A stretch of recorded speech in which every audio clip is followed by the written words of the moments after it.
인사부터 하고 들어가 보도록 하겠습니다. 안녕하세요. 네, 반갑습니다. 여기 이제 선생님들의 눈빛을 보니까 20년도가 되는 거죠. 선생님들은 20년도에 나는 정말 합격이라고 하는 것을 어떻게든 해야 되겠다라고 하는 그런 눈빛들이 강렬해서 제가 몸이 이제 열정으로 진짜 가득한 것 같은데, 오늘 이 합격 전략 설명회라고 하는 것을 이제 들어보시고 선생님들이 이제 어떻게 공부를 해야 되는지 그 전체적인 방향성에 대해서 일단 설명을 해드리려고 하고요. 그리고 실제적으로 전체적으로 방향성은 쭉 이제 이해를 하되 공부를 어떻게 해야 되는지도 굉장히 궁금하시잖아요. 그래서 그런 공부 방향까지도 전체적으로 설명을 해드리려고 합니다. 그래서 일단은 화면을 한번 보시고 들어가 보도록 할게요. 이제 전체적인 구성은 시험 안내에 대해서 먼저 설명을 해드리려고 합니다. 여기 계신 분들이 한국사를 따신 분들도 있겠지만 한국사를 따지 않는 분들도 분명히 있거든요. 그래서 한국사에 대해서 선생님들이 먼저 준비를 하셔야 되고요. 제가 자료를 한번 찾아보니까 한국사가 내년부터는 좀 횟수가 많이 늘어난 걸로 많이는 아니더라도 4번에서 한 2번 정도는 상향 조정할 수 있다 뭐 이렇게 공고를 봤거든요. 그래서 미리 선생님들이 한국사를 일단 따셔야 되는 게 가장 필수적인 거고, 두 번째, 우리가 임용을 위해서 한국사가 이제 준비가 되신다면 1차 시험과 2차 시험으로 이제 구성이 되어 있습니다. 그래서 1차 시험은 필기로 선생님들이 공부를 하셔야 되고, 이 필기는 무조건 선생님들이 일단은 이해는 하시고 암기. 그럼 이해 플러스 암기 대 채점은 어떻게 주어지느냐? 결국 채점은 책대로 쓴 사람만 정답이 되겠죠. 그래서 책은 제가 1차, 유초는 1차가 이제 발표가 났고요. 이따 오후에는 또 2차에 관련된 뭐 특강이 있기도 하는데, 1차에서 저희 이제 조금 더 나이가 있으시고 합격한 선생님이 그 점수까지 해서 사진을 찍어 보내서 오셨어요. 근데 그 선생님은 굉장히 공부를 오래 하신 분인데, 시험지를 보면서 거기다 책대로 쓰자라고 하는 걸 먼저 쓰고 문제를 풀기 시작했다고 하거든요. 그랬더니 지금 컷에서 한 20점 정도 그렇게 해서 고득점을 받으신 남자분이 계시기도 하십니다. 그래서 책대로 한 거 자기 생각대로 쓸까봐 시험 보기 전에 책대로 쓰자라고 미리 써놓고 문제를 풀었다라고 합니다. 결국은 필기 시험의 채점의 기준에 맞춰 선생님들이 공부를 해야 되기 때문에 이해는 각자의 방식으로 하되 정답은 무조건 책대로 쓰는 걸로 연습을 하셔야 된다는 거. 그다음에 두 번째는 1차 시험이 있으면 저희는 2차 시험까지 하죠. 그래서 2차 시험은 필기로 이루어집니다. 그래서 그 2차에 해당하는 필기가 약간은 지역마다 다르기 때문에 선생님들이 내가 가고자 하는 지역이 어디인지, 예를 들어 서울이면 서울의 전형에 맞게 2차를 준비하셔야 되고, 뭐 예를 들어 경기면 경기에 맞게 준비를 하셔야 되는데, 실제적으로 1차 시험을 선생님들이 똑같이 연계가 되겠죠. 1차 시험의 필기를 봤지만 그 필기 지역이 서울, 뭐 경기 이렇게 나누어지고 있으니까 결국 2차까지 고려하면서 시험을 보는 거니까 선생님들께서는 처음부터 그냥 원서 쓸 때 내가 하고자 하는 지역이 어디인지, 가고자 해서 평생 살고 싶은 지역이 어딘지 고민을 잘 하셔야 되고, 그거에 따라 서울, 경기 컷이 1차 컷도 다르고 2차 해당하는 컷도 다릅니다. 그래서 흔히 말하면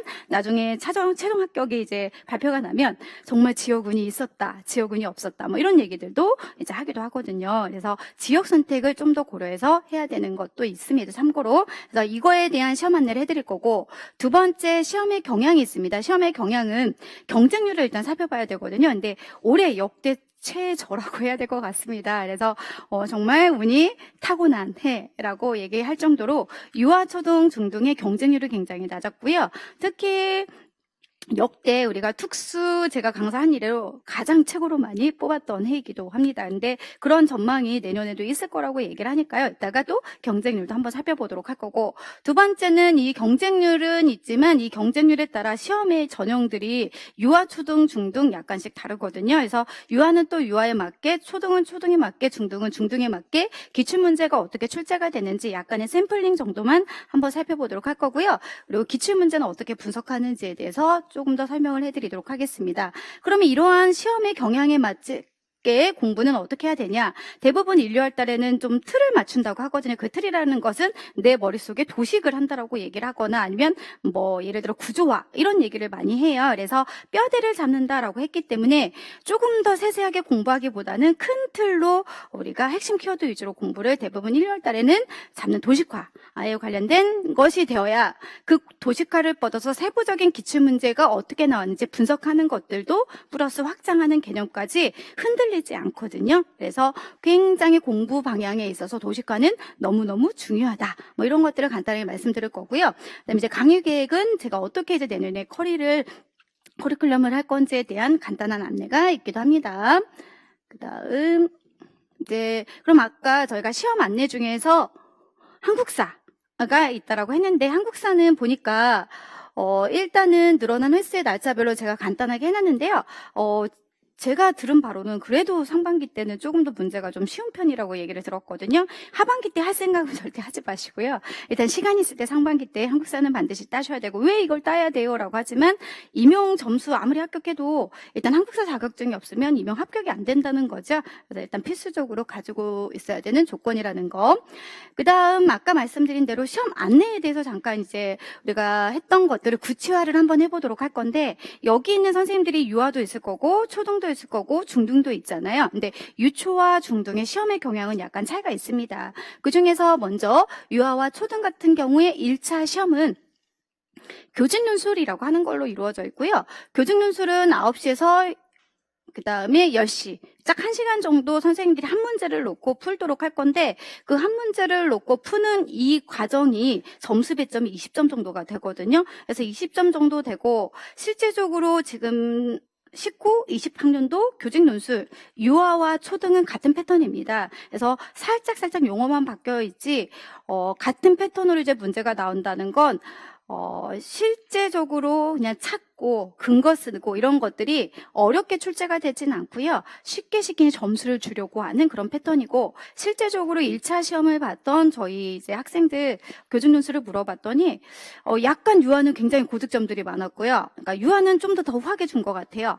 18, 19가 대부분이었던 것 같고 근데 초등은 약간은 좀 격차가 또 때에 따라서 있었던 것 같아요. 이게 결국은 교직 논술이라고 하는 것은 특수교육학이라고 하는 전공에서 뻗어나오되 그 뻗어나온 것의 지식을 통합교육에서 아니면 우리 아이들이 어떻게 효과적으로 하는지에 대한 사례를 근거로 선생님들이 쓰시면 되는데요.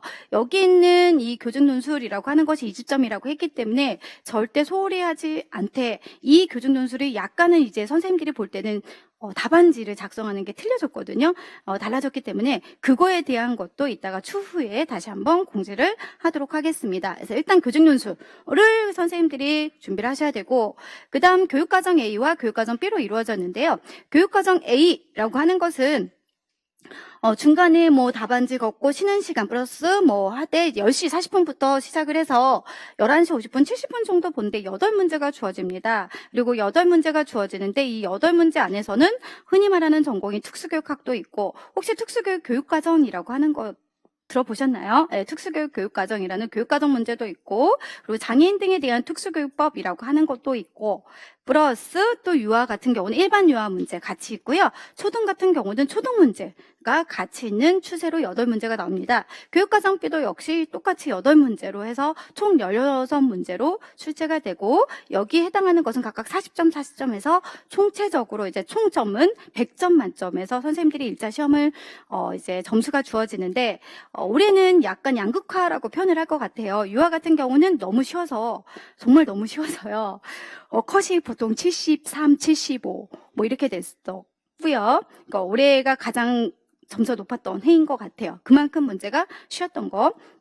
그다음에 초등은 역대로 가장 최저라고 해야 될까요?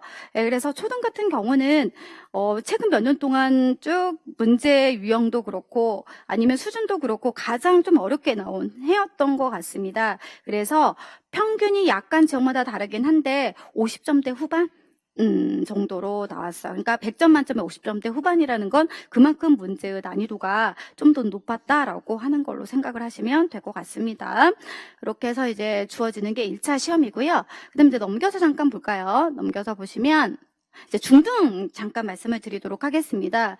중등은 결국은 지금 과거에는 이런 문제의 형태였는데 올해 지금 20학년도 시험을 대비해서 본 분들이 이런 형태였어요. 결국은 뭐냐? 이 두 가지를 놓은 이유는 이제 기출문제를 분석할 때 왜 문제의 유형이나 아니면 문제가 문항수가 다를까? 이런 것들을 선생님들이 또 궁금해 하실까봐 올해를 뺀 그 이전에는요. 중등 같은 경우는 교육학 논술, 이따 교육학 논술을 들었을 것 같고요.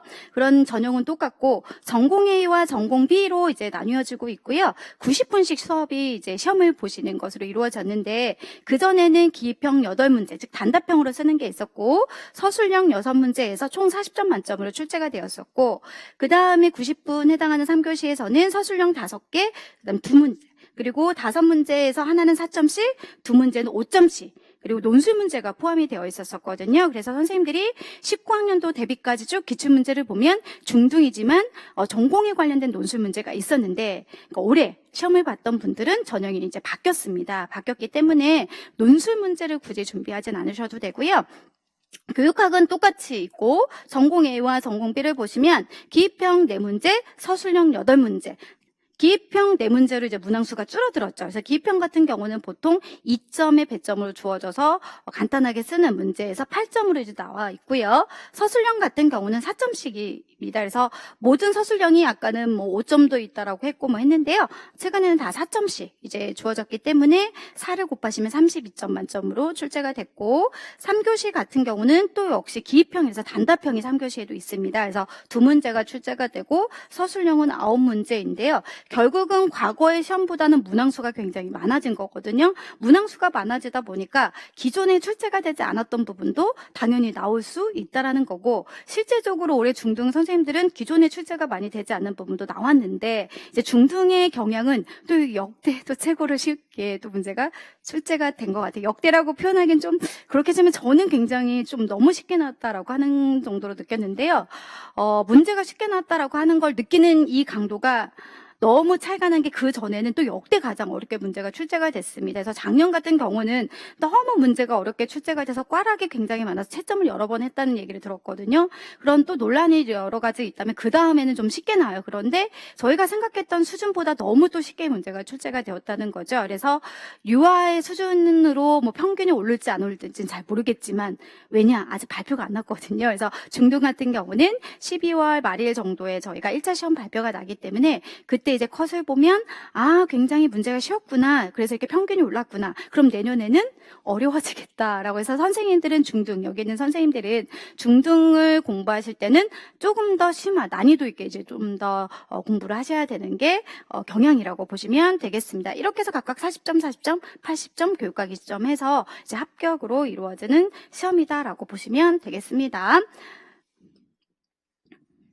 자, 그러면 이제 우리가 시험 안내 중에서 1차에 대해서 지금 보고 있는데 유초중 할 것 없이 전공에 관련된 걸 공부를 하셔야 되잖아요. 그럼 이 전공에 관련된 걸 공부를 하실 때 어떻게 조금 더 우리가 구성이 되는지 아까 첫 번째 제가 말씀드렸던 특수교육학이라고 하는 전공이 있지요. 정서나 자폐 땡땡땡 이게 다 우리가 4년 동안 배우는 전공이기 때문에 선생님들이 임용하고 전공을 4학년 때까지 배우는 내용을 별개로 생각하시면 절대 안 된다는 거. 결국 우리가 학부 때 배웠던 전공이 그 시험 문제라고 생각을 하시면 되고요. 중간고사, 기말고사 때만 사실 공부를 하잖아요. 공부를 했을 것 같은데요. 예, 그런데 결국 그거는 그냥 중간 기말을 위한 거지 임용을 위한 공부는 아니기 때문에 임용은 결국은 꾸준히 해야 되는 건데 그 꾸준히 해야 되는 것들을 선생님들이 세부적으로 지금은 할 수 없잖아요. 너무 또 할 것도 많고 해서 그 방향은 아까 도식 할 때 다시 한번 설명해 드리도록 하겠습니다. 그러면 이 특수교육학 전반적인 걸 이제 볼 때 유초등 할 것 없이 가장 문제의 비중을 차지하는 게 선생님들이 좋아하는 분도 있고 그렇지 않지만 대부분은 싫어하더라고요. 행동수정이라고 하는 긍정적 행동지원 파트가 굉장히 많이 문제가 출제가 되고 있는 그런 경향이 있습니다. 그 다음 전환이라고 하는 파트는 이제 중등만 보시면 되고요. 그래서 전공이 있고 특수교육 교육과정이라고 하는 것이 있는데 이 특수교육 교육과정이라고 하는 것은 여기 지금 4학년 선생님들이 대부분이겠죠. 그럼 이미 배웠던 것 같은데요. 선생님들이 특수교육 교육과정이라고 한다면 기본교육과정도 있고 공통교육과정 그리고 총론으로 이루어진 걸 알고 계실 거예요.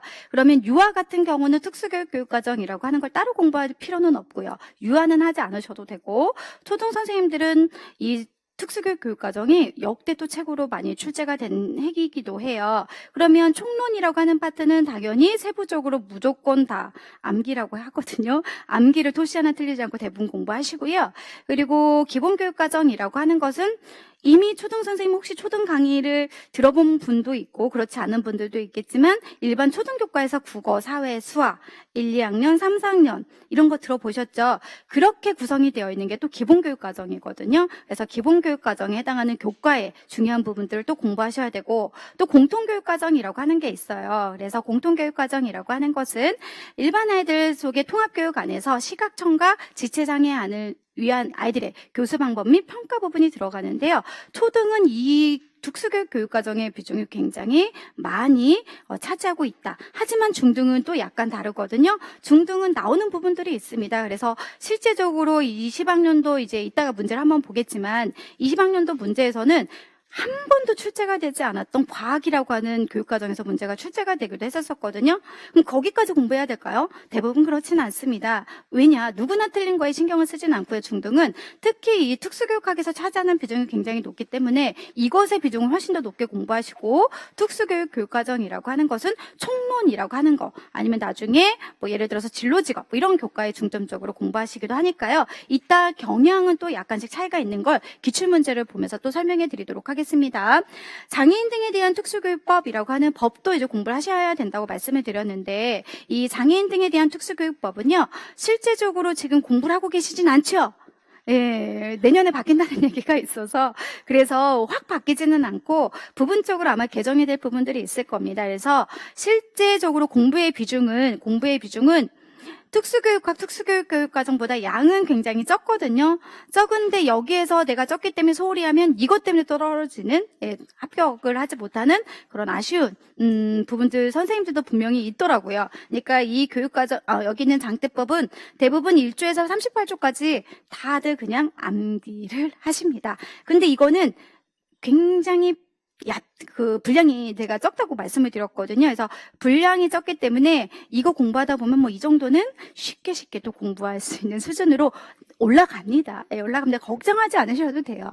그 다음, 여기 있는 교육학이라고 하는 건 이제 중등 선생님들 보시면 되고, 초등, 뭐 일반 초등 특수는 하셔야 되고, 유아는 일반 유아에 관련된 내용들을 보셔야 될 것 같습니다.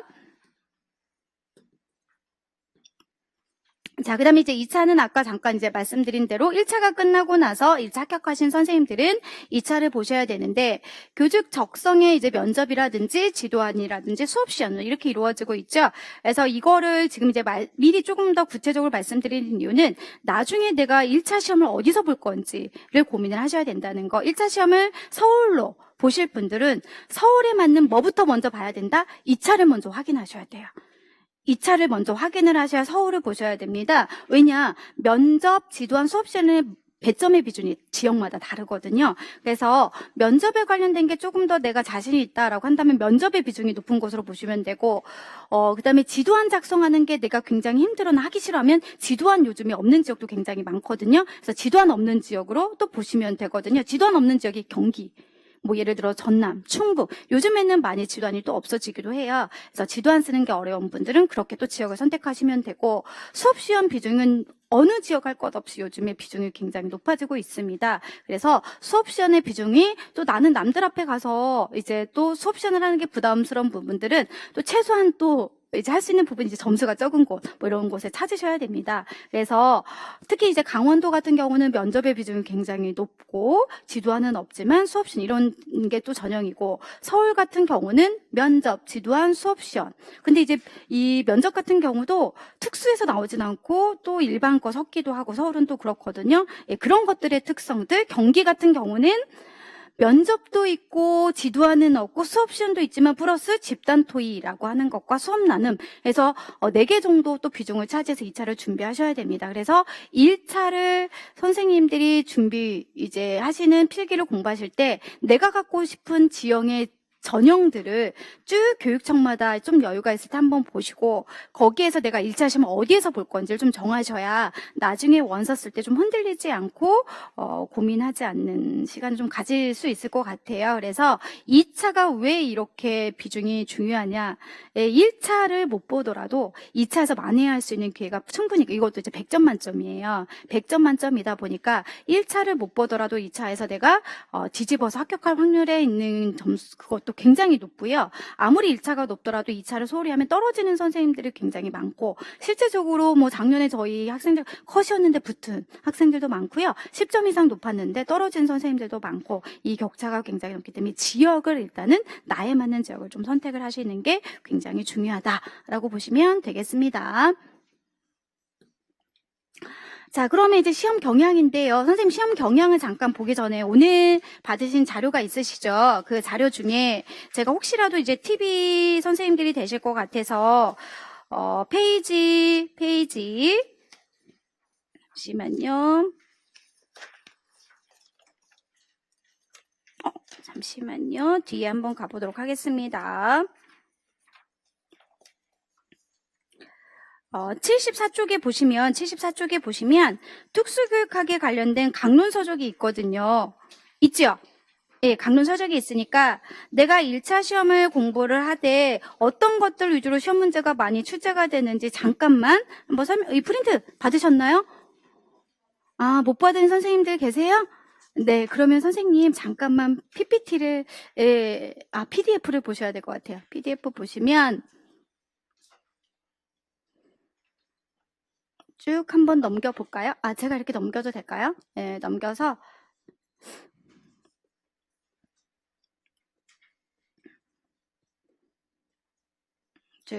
조금 더 74쪽이니까 쭉 밑으로 내려가야 되겠네요. 그럴까요? 네. 이 74쪽에 있는 게 특수교육학 공부할 때 선생님들이 가지고 있는 책 서적이 많이 보일 거예요. 거기서 다 시험 문제가 출제가 된다. 그래서 공부를 할 때도 어떤 책을 위주로 공부를 하는 게 좋은 건지 잠깐 책에 대해서 말씀을 드리려고 해요. 네.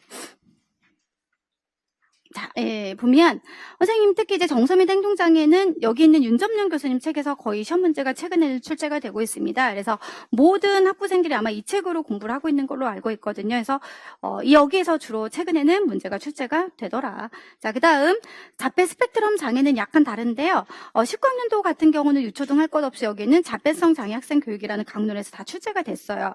그런데 초등만 오히려 역으로 여기 있는 것도 물론 출제가 되는 경향도 있지만 플러스 자폐 스펙트럼 장애라고 하는 것의 사회속도에 혹시 들어보신 분 계신가요? 있을 수도 있고 없을 수도 있고 근데 그거는 이 책에 넣고 이 책에만 있는 거거든요. 그래서 그 책에 있는 것만 또 문제가 올해 또 출제가 되기도 했다는 거. 그래서 일단 1순위는 예대 뭐 강사분들이 알아서 해줄 겁니다. 그런 자료들은. 그런데 올해만 특히 초등은 여기 우리가 기존에 또 보지 않았던 책에서도 문제가 출제가 되기도 했다는 거. 그다음에 지적장애를 잠깐 보시면 지적장애는 모든 대학교에 제가 특강을 가더라도 이 책으로 다 수업을 하시더라고요. 이 책에서 지금은 변하지 않습니다. 진리입니다. 그래서 여기에서 다 시험 문제가 출제가 되고 있다는 거. 그 다음에 학습장애도 굉장히 많은 책들인데 이 학습장애는 약간 학교마다 차이는 있는 것 같아요. 그래서 김동일 교수님 책으로 공부하신 분도 있고 아니면 여기는 이론과 실제로 뭐 공부하신 분들도 있는데요. 일단 1순위는 여기 있는 겁니다. 그래서 이 학습장애는 유아는 따로 공부를 하지 않으셔도 되니까 초등하고 중등 선생님들 같은 경우는 학습장애 김희아 교수님 등이 쓰신 이거를 대부분 필독으로 공부하시고 여기서 그다지 이렇게 많이 벗어나지 않는 경향이 있습니다. 때에 따라 김동일 교수님 책에서도 출제가 이렇게 얘기하면 알죠. 김동일 교수님 책 학습장애 아동교육? 아니에요. 네. 그런 분이 계세요. 근데 그런 분의 책에서도 나올 때도 있고 그렇지 않은 경우도 있지만 일단 1순위는 이걸로 문제가 많이 출제가 되더라. 그다음에 청각장애에 대한 교육인데요. 청각장애는 이제까지는 다 이 교우훈 교수님 결국 19, 20학년도 다 이 책에서 문제가 출제가 됐어요. 그런데 이거는 약간 이제 변수가 있는 게 뭐냐면 물론 청각학에서 나오는 청각장애 아동 교육도 있고, 그 다음에 청각장애 아동 교육이라고 하는 각각의 교수님들이 쓴 또 여기 있는 것뿐만 아니라 다양한 책들이 있는데요. 제가 알기로는 내년에 청각장애 책이 또 새로 출간이 된다는 또 얘기가 있어서 그거는 이제 또 경향을 봐야 될 것 같습니다. 그래서 최근에는 무조건 그래도 이 책으로 대부분 공부하고 여기서 시험 문제가 출제가 됐고 앞으로는 청각장애 나온다면 변수는 있을 수 있다라고 하는 걸 말씀드리 겁니다. 그 다음에 시각장애 같은 경우는요, 이제 세 권을 넣어놨지만, 최근에는 다 여기 있는 시각장애 학생 교육개론. 근데 이거는 학교마다는 대부분 두 번째 있는 걸로 공부하는 걸로 알고 있거든요. 그래서 두 번째 있는 걸로 1순위인 건 학교마다 다르긴 한데, 최근의 경향의 임용은 시각장애 학생 교육개론이라고 하는 강론에서 문제가 출제가 되기도 했었습니다. 그래서, 시각장애 같은 경우는 사실은 최근의 경향으로 이제 말씀을 드렸지만, 약간의 책들마다 포함되어 있는 것도 있고 그렇지 않은 경향도 있어요.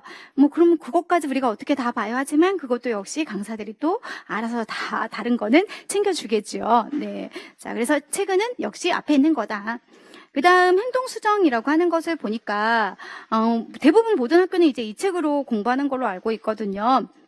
그래서 행동수정 이론에 기초한 입한 행동지원이라고 하는 양미일 교수님 책의 당연히 필독이고요. 이 필독이라고 했을 때 그럼 어느 정도까지 이 책을 공부해야 될까? 아까 선생님이 말씀을 해줬던 것 중에 한 가지가 문제행동에 관련된 행동수정이라든지 긍정적 행동지원, 응용행동 분석이라는 이 파트가 유초중할 것 없이 문제의 비중이 가장 많이 출제가 된다고 했는데 어디까지 도대체 이 책을 공부해야 될까? 1장에서 12장 까지 이루어져 있을 거예요. 다 보셔야 됩니다. 그래서 어느 것 빠짐없이 굉장히 처음부터 끝까지 중요한 내용으로 언급이 되고요. 약간 이제 올해 경향을 이제 유초와 중등의 내용을 다른 점을 설명을 해드린다면 이제까지는 다 그러면 행동수정이라고 하는 그런 아이의 문제행동을 중지하는 건 이 책에서 출제가 됐다고 했어. 그런데 중등 문제를 올해 보니까 이 책에 없는 내용에서 문제가 출제가 됐네? 그거는 응용행동 분석이란 홍준표 교수님 강론인데요. 이 응용행동 분석의 홍준표 강론은 굉장히 오래전에 그러니까 출판이 된 책이거든요. 한 7, 8년 전에 책이 출판이 된 건데, 올해는 또 들어간 교수님이 이제 모르겠어요. 어떤 경향을 가지고 아이들을 가르쳤는지는 모르겠으나, 이 책에서 문제가 다 중등은 출제가 됐습니다. 그래서 상대적으로 중등은 여기서 이제 행동계약이라든지 아니면 고학률 요구 분석 이거 이따 우리 한번 쭉 볼 거거든요. 네, 그런 응용행동 분석이라고 하는 파트 자체에서 중등은 거의 다 시험 문제가 출제가 됐었다는 거. 그럼 또 이것도 말씀드리는 이유가 이 두 가지를 또 다 보면 너무 베스트나 또 이거는 중요한 핵심 강론인데 이 책으로 내년에도 나올 수도 있고 안 나올 수도 있고 또 경향은 다르거든요. 그래서 저는 이제 강사니까 경향에 대해서 말씀을 드리는 거고 공부를 하실 분들은 일단 이 책만이라도 완벽하게 공부하면 그렇게 문제 푸는 데는 또 영향을 주진 않을 겁니다. 근데 조금 더 고득점 더 많이 공부하신 분들은 이 책이 최근에 중등은 나왔다라고 해서 참고해서 보시라고 말씀을 드리는 거예요. 지체장애 책인데요. 사실 지체장애도 이 책으로 대부분 학부에서 공부하는 걸로 알고 있습니다. 그래서 이 책에서 거의 시험 문제가 출제가 된 게 맞고요. 유초중 할 것 없이 당연히 이 책에서 문제가 많이 언급이 되기도 해요. 그런데 이제 지체장애는 초등만 말씀드리도록 할게요.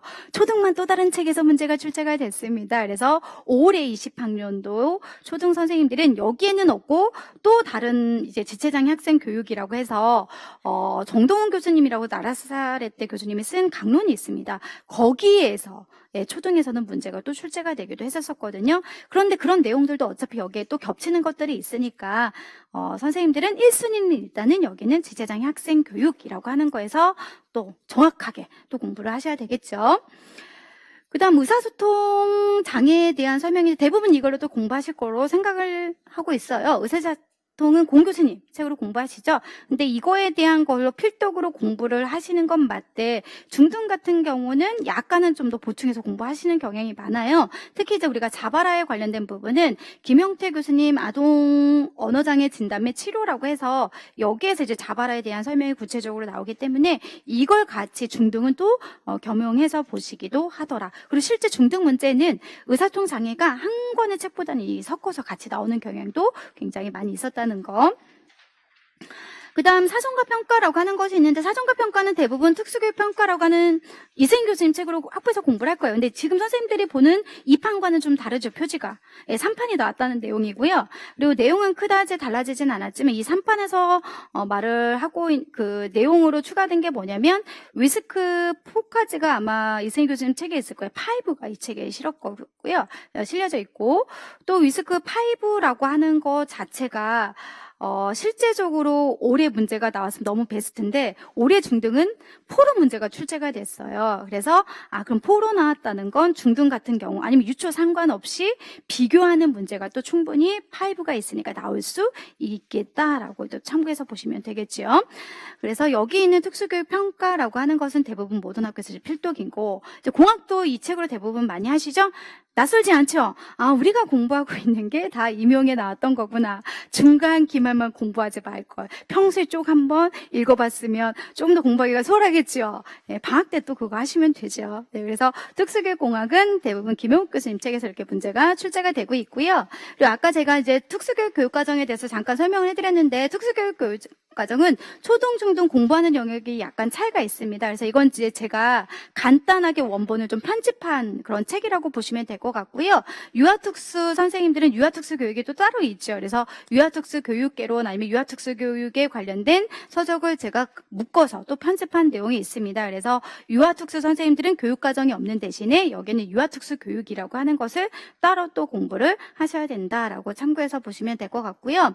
그다음에 장애인 등에 대한 특수교육법도 이제 저희가 법제처에 있는 걸 간단하게 편집을 했는데 이 편집안에는 이제 기출문제까지 수록이 되어 있으나 실제적으로 내년은 약간의 변화가 있다고 했으니까 제가 여기다 또 추가적으로 변화된 거 해서 무료로 드릴 그런 자료거든요. 그래서 나중에 선생님들이 공부를 하시다가 인강으로 들으셔도 법법에 관련된 이 책자를 받고 싶은 분들은 학원에 얘기하면 이거는 택배비만 받고 무료로 주는 걸로 저는 알고 있어요. 그래서 직강은 뭐 바로 학원에서 받으셔도 되지만 인강 같은 경우는 그런 서비스도 있으니까 참고해서 보시면 될 것 같습니다. 그래서 1차에 관련된 체계 구체적인 것까지 어디서 문제가 출제가 되는지 잠깐 말씀을 드렸고요. 자, 그 다음에 저희가 PPT 자료로 다시 한번 가보도록 하겠습니다. PPT 자료를 보시면 이제 시험의 경쟁률, 경향 중에서 경쟁률을 한번 보셔야 되는데 19학년도와 20학년도 유아특수를 잠깐 한번 살펴보도록 할게요. 19학년도에도 유특은 정말 대박이다 할 정도로 한 140명 정도 이상 유특은 뽑았거든요. 그런데 20학년도, 그러니까 올해 시험 본 선생님들 보니까 213명을 뽑았거든요. 예, 그러니까 역대 최고로 유특은 뽑았고요. 경쟁률 한번 보세요. 서울 55명 뽑았습니다. 서울이 이렇게 많이 뽑은 적이 없는데 서울이 55명을 뽑고 3.56 결국 4대1도 안 되는 경쟁률이고요.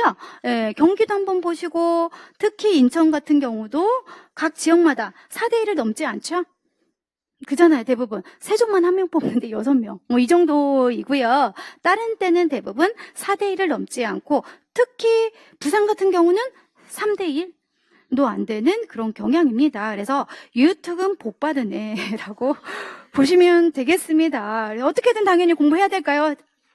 안 해야 될까요? 어떻게든 해야 되죠. 물론 초등, 중등도 마찬가지입니다. 그래서 이렇게 경쟁률이 나타나는 건 당연히 거기에서 이제 헛수도 있을 거고 실제 경쟁률은 얼마 되지 않는다라고 생각하시면 될 것 같습니다. 그래서 어떻게든 이렇게 주어지는 운을 선생님들이 잡으셔야 된다는 걸 다시 한번 경쟁률을 통해서 확인을 한번 해봤고요. 그 다음 저희는 초등으로 한번 넘어가 보도록 할게요. 초등도 이제 비교를 한번 해보시면 19학년도는 422명 정도 이제 뽑았고 그리고 그때 당시에도 저희가 작년도 굉장히 경쟁률이 낮다라고 표현을 했던 해이거든요. 그래서 4대1도 있고 뭐 7대1도 있고 그래서 선생님이 아까 지역에 관련된 걸 잘 보라고 했구나. 지역운이 이런 거구나. 내가 만약에 예를 들어서 서울을 썼지만 서울의 경쟁률은 뭐 6대1도 안 되지만 예를 들어 광주를 썼다고 하면 13대1 좀 못 되구나. 뭐 이런 게 되는 거지요. 그래서 선생님들이 지역마다 가고 싶은 경쟁률도 굉장히 초등은 좀 더 편차가 심한 경우였었고요.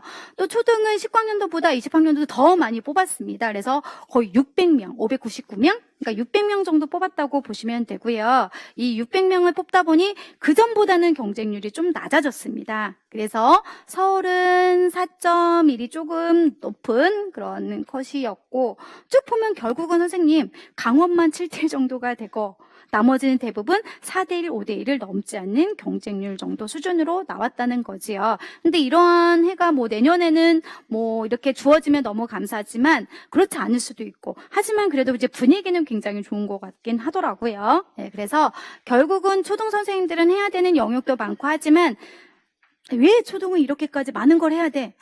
똑같다는 거죠. 초등 공부하는 선생님들은 영역이 달라지진 않습니다. 그렇기 때문에 경쟁률을 또 생각을 하고 공부하는 건 나만 힘든 건 아니고 해야 될 건 많더라도 어차피 초등을 선택한 이상 영역이 공부해야 되는 뭐 초등, 일반 초등 내용들이 바뀌는 건 아닌 거잖아요. 그래서 어떻게든 또 역시 준비를 해야 되는 거. 그래서 역대 이런 경쟁률을 저는 초등은 본 적이 없었다는 거.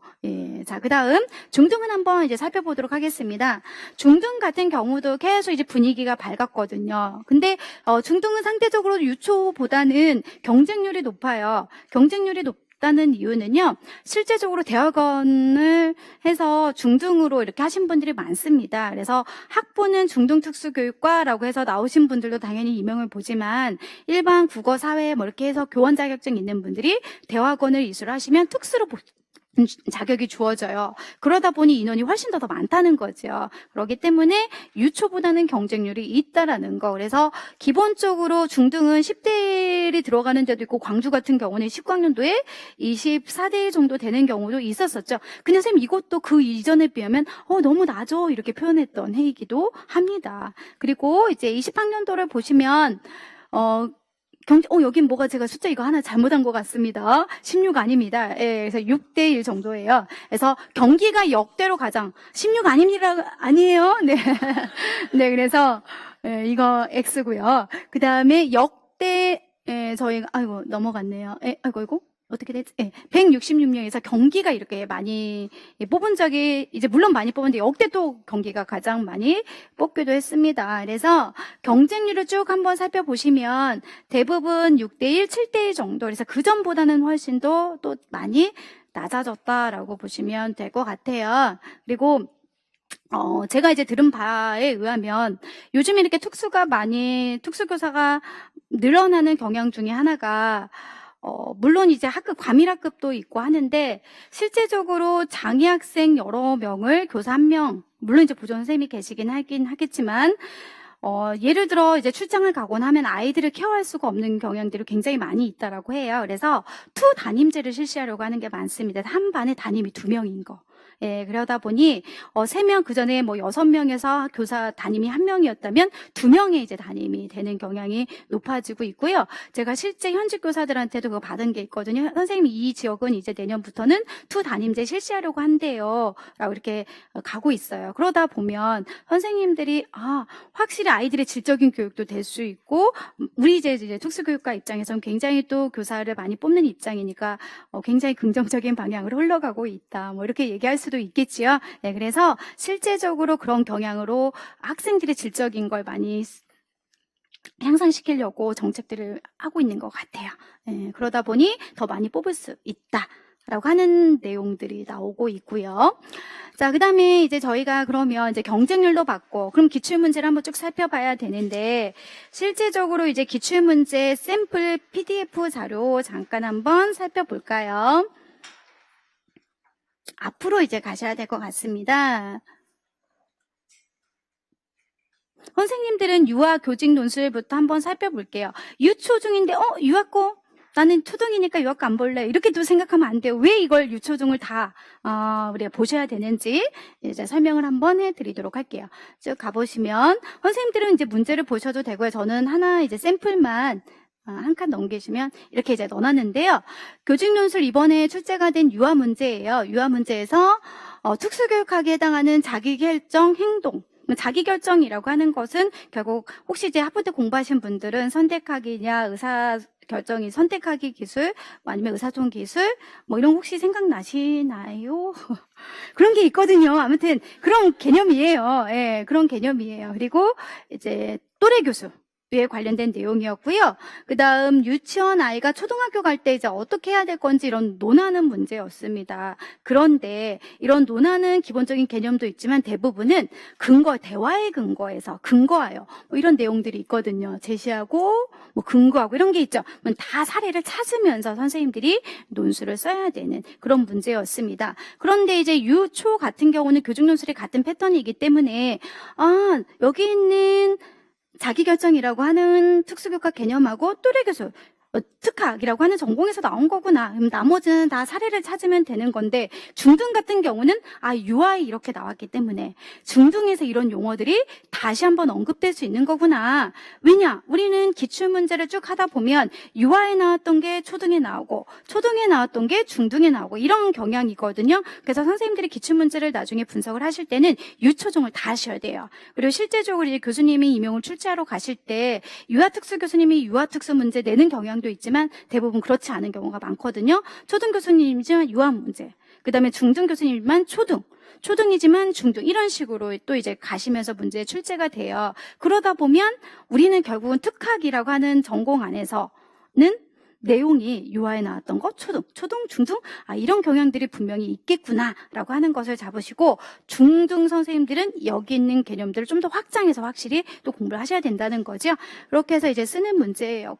이런 논술 문제였는데요. 배점을 한번 살펴보도록 하겠습니다. 배점을 보시면 논술의 내용과 논술의 체계에서 총 20점 만점이라고 아까 말씀을 드렸기 때문에 논술의 내용은 총 15점으로 주어져 있고요. 자기결정 행동이라고 하는 선택하기라든지 뭐 이런 의사소통에 관련된 용어를 쓰고 그 이유를 이제 대화를 근거로 이제 쓰시면 되는 문제에서 4점이 주어진 올해 문제. 그다음에 또래 교수 적용 시 실행한 사항이 무엇인지 두 가지 긍정적 효과. 이건 이제 긍정적 효과는 또래 교수 했을 때 아이에게 좋은 게 뭐 장점 쓰는 뭐 그런 문제였습니다. 초등학교와 그다음에 유치원이 다른 점 고르면 되는 거고요. 어떻게 할 건지 또 지도하는 대화의 근거에서 쓰는 문제였습니다. 이렇게 해서 총 15점이었고 논술의 체계라고 한다면 서론, 본론, 결론 뭐 이렇게 쓰시고 그것을 1200자 안에서 원고지 안에 글자 수에 맞추고 이제 선생님들이 써야 되는 문제였는데요. 이런 경향이 초등도 비슷하게 자기결정, 또래 교수 그리고 초등하고 중등으로 전환하는 이런 패턴으로 해서 배점의 형태도 똑같습니다. 이제 약간의 내용은 뭐 예를 들어서 3점으로 주고 이유가 더 많긴 하지만 달라진 건 그다지 없는 경향이지요. 자, 이렇게 해서 나왔고요. 그리고 이제 원고지에 선생님이 정답을 써야 되는 건데 원고지는 이건 실제 올해 본 시험 문제가 아니라 이제 저희가 모의고사 때 학생들이 썼던 걸 사례로 이제 제가 넣어놨는데 보면 서론도 있고 본론도 있고 넘겨서 이제 결론으로 들어가는 원고지 쓰는 건데요. 제가 왜 이렇게 대충 넘어갈까요? 이게 이제 내년부터는 달라지거든요. 그래서 선생님들은 이제 기존의 기출문제를 보실 때 원고지에 쓴 사례들의 정답을 많이 보실 건데 이제 유초 선생님들은 내년에 달라지거든요. 이제 달라지는 경향을 한번 살펴보도록 하겠습니다. 2020학년도 임용시험부터는 교직논술 답어지를 아래와 같이 이제 바꾼다라고 이제 설명이 되어 있고요. 그리고 이제 답안지에 관련된 걸 보니까 답안 작성 시 주어진 답안지 2장만 주어질 거래요. 그러니까 원고지 형태로 주어지지 않는다는 거고요. 그리고 배점으로 본다면 논술의 내용은 15점. 아까처럼 똑같이 내용의 15점은 똑같구나. 논술의 체계가 총 5점인데 체계성은 3점 똑같은데 맞춤법이라고 하는 부분이 달라질 수 있는 거구나. 그러면 우리가 분량이라고 하는 1200자를 굳이 써도 그러니까 채우지 않아도 되는 거예요. 그러니까 분량은 채우지 않고 맞춤법에 맞춰서 선생님들이 이제 정확하게 맞춤법 점수만 들어간다. 뭐 이런 내용이고요. 그리고 원고지 형태로 주어지지 않는다라고 했기 때문에 도대체 답안지가 뭘까? 궁금하죠? 그거는 중등에 나왔던 교육학 논술 답안지를 보시면 돼요. 중등에 나오는 교육학 답안지는요, 딱 2장이 줄글로 주어져 있어요. 줄글로 해서 중등에 나왔던 교육학 논술의 답안지를 보시면 이제 유초도 원고지가 아니라 그런 형식으로 답안을 작성하면 되는 거구나 라고 보시면 되겠습니다. 그리고 이제 이 맞춤법에 대한 사항은 아직 구체적으로 나오지 않았다고 하니까요. 뭐 내년에 이제 공부할 때 맞춤법 이런 것들을 어기면 뭐 몇 정도가 제한이 됩니다 라고 하는 것을 참고해서 나중에 또 보시면 될 것 같습니다. 아무튼 이렇게 전형이 바뀐 거 참고해서 보시면 될 것 같고요.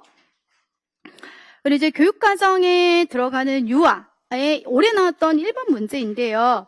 선생님들이 이제 1번만 제가 샘플로 잠깐 말씀을 드리면 딱 보니까 자폐에 관련된 문제거든요. 자폐에 관련된 문제고 학생이 2명의 사례가 있고 이거를 팩스라고 하는 걸로 지도하는 문제, 그리고 사회적 상황 이야기라고 하는 걸로 지도하는 문제로 출제가 됐습니다. 지금 뭐 선생님들이 이제 유아의 교육과정 A 보시면 그 첫 페이지에 그게 있을 거고요. 그렇고 거기에 대해서 이제 잠깐 이제 문제만 제가 볼 건데요. 진우의 결함을 보이는 인지적 특성이라고 했을 때 부분 집중이라고 하는 걸로 쓰는 문제가 올해 출제가 됐어요.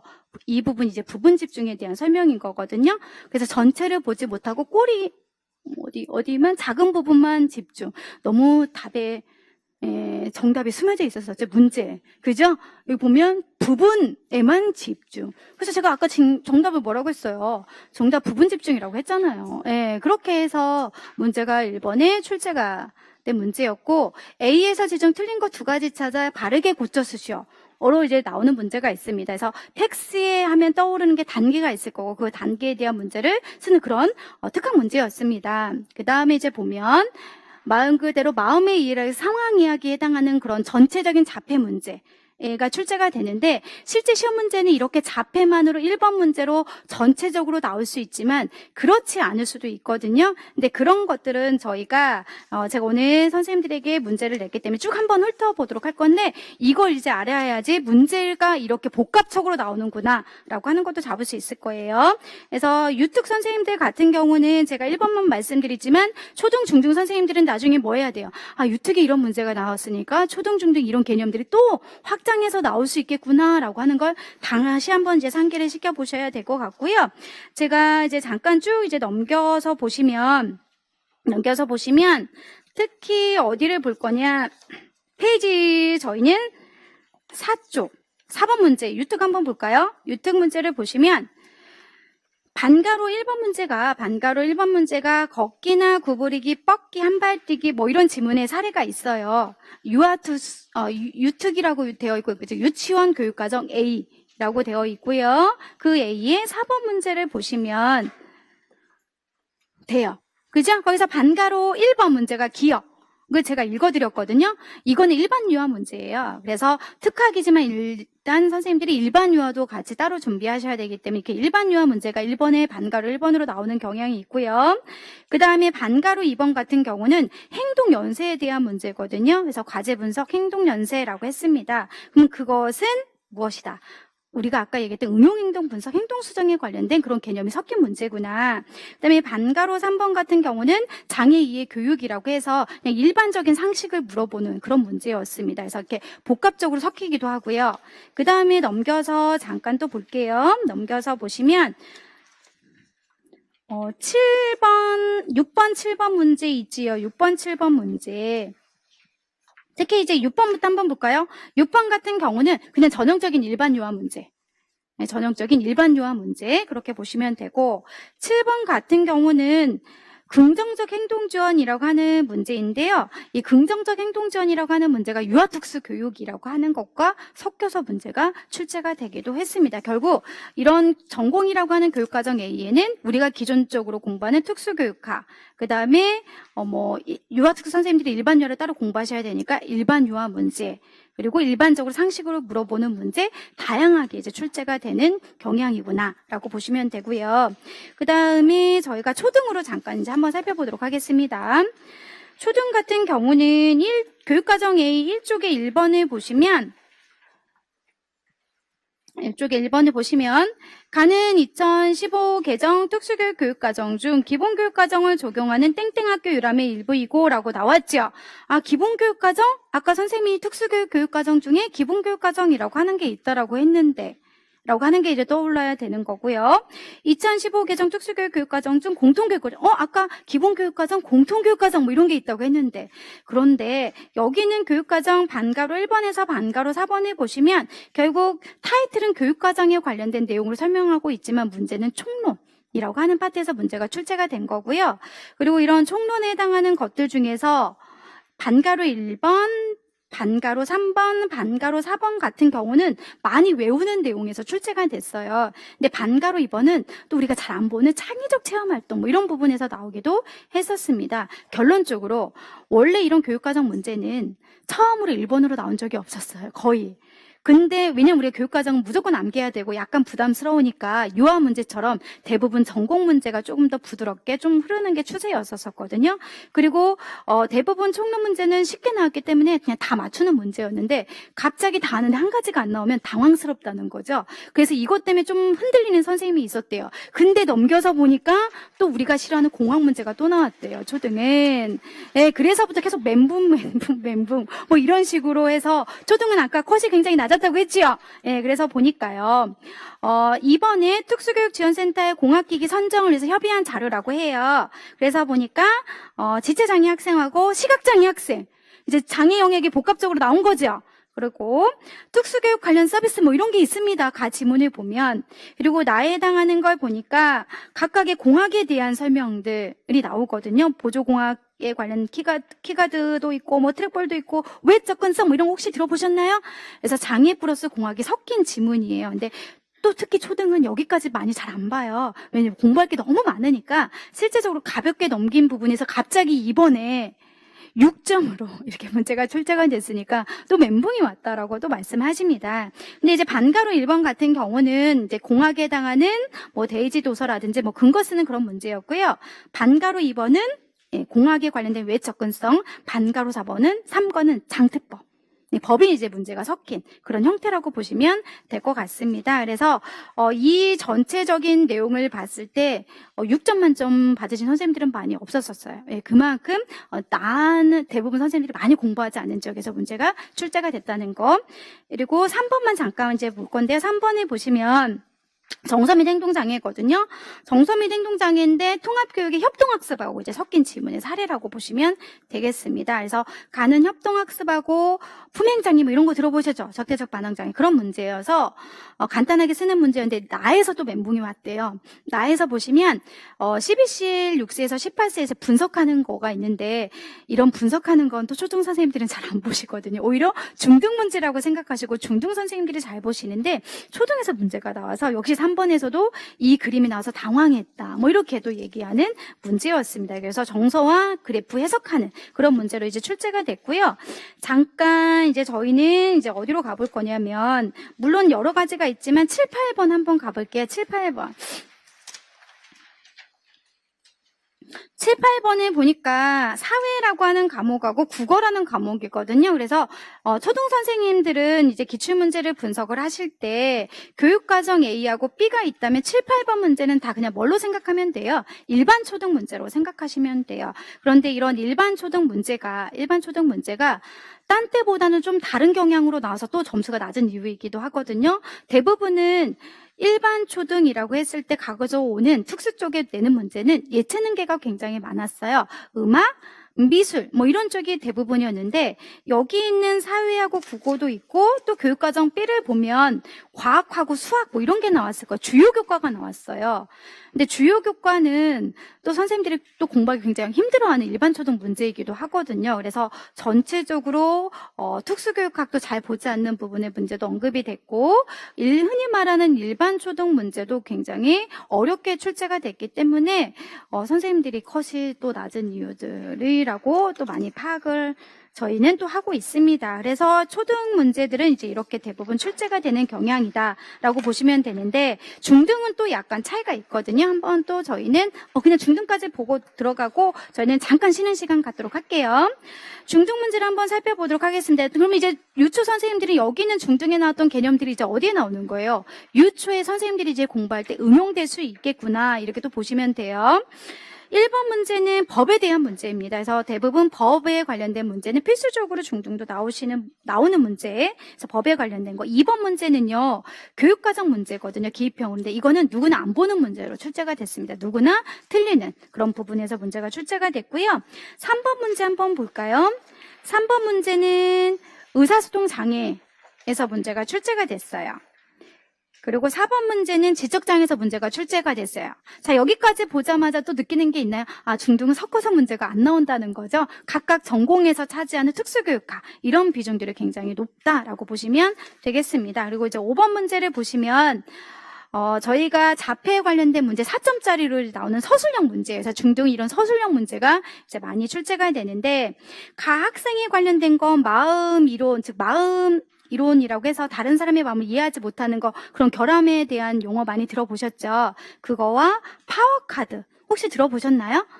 네, 그런 문제예요. 그런데 이거는 유아나 과거의 초등에 나왔던 기출문제가 이번에 중등에 똑같이 문제가 출제가 된 사례라고 보시면 되겠습니다. 그 다음에 6번 문제는 총론이에요. 교육과정 문제 총론. 근데 이런 6번의 총론 문제는 중등은 총론에서 틀리면 또 역시 떨어질 수 있겠구나. 그 정도로 총론을 완벽하게 외우시거든요. 그런 문제였고요. 잠깐 저희는 어디로 가볼 거냐면 7쪽에 보면 11번 문제가 있어요.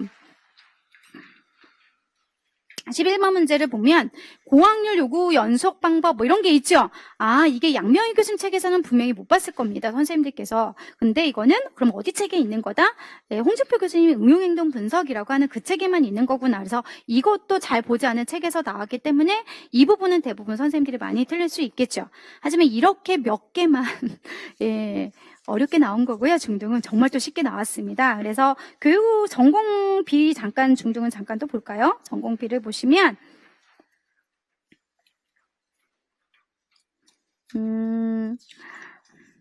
나머지는 다 선생님들이 이제 보면 공부하시다 보면 쉬운 거니까 7번으로 한번 가볼게요. 7번. 스팀이라고 해서 여러 교과를 융합해서 쓰는 사례가 나왔어요. 그래서 기본교육과정, 과학과, 교수학습 뭐 이런 게 나오죠. 역대 한 번도 출제가 되지 않았던 이런 과학과가 작년에도 문제가 출제가 되는데요. 여기서 보면 교육과정 문제를 다 쓰는 그런 문제였어요. 실제적으로. 그런데 누구나 틀리는 건 또 연연하지 않고요. 또 지문안에 제가 시간이 없어서 다 읽어드리진 못하지만 사례를 그냥 내가 지어서 어떻게든 쓰면 다 점수를 주는 흔히 우리가 말하는 모르는 문제가 나왔으면 어떻게든 지어서 쓰면 그게 얻어 걸리는 점수들이 굉장히 많다는 거죠. 그래서 제가 아까 교육과정 전공의 7번하고 8번 정도는 어려운 문제라고 얘기했지만 나머지들은 다 이 두 가지를 뺀 나머지 문제들은 굉장히 쉬운 문제들로만 구성이 된 게 중등의 올해 경향이었다라고 보시면 되겠습니다. 그래서 문제 유형들은 약간씩 차이가 있지만 그래도 우리는 기출문제를 분석할 때에는 선생님들이 다 일단 분석을 하셔야 된다라고 보시면 되고요. 저희는 한 10분 정도 쉬었다가 들어가 보도록 할까요? 네, 그렇게 하도록 하죠.